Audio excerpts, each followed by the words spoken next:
to get the garden started. I'm gonna use this year. Got a bunch of seeds here.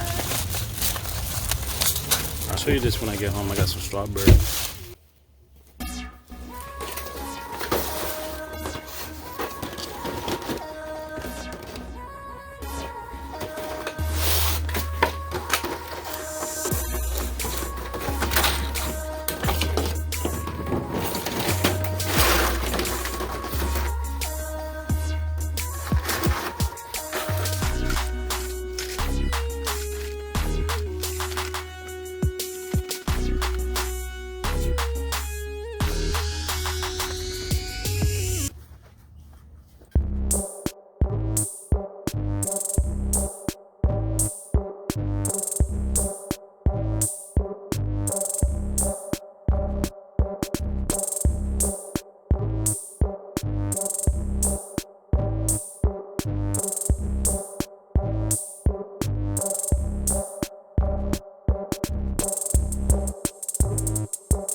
I need to get out here and clean this up. Let's see how the plants are doing. So I planted this on April 4th and today's April 7th. Oh, we already got some stuff growing. Look at that.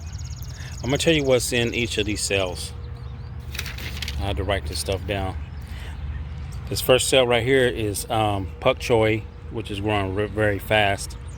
Right here are tomatoes, best boy tomatoes. Right here is the super sweet. Right here are sandwich slicer tomatoes. Cucumber in this cell. Got a little bit of something growing there. See that? Cucumber. Onions in here. Spinach right here. Right here is kale, then lettuce, peas, carrots, jalapeno peppers right here. But it's only been, what, 3 or 4 days?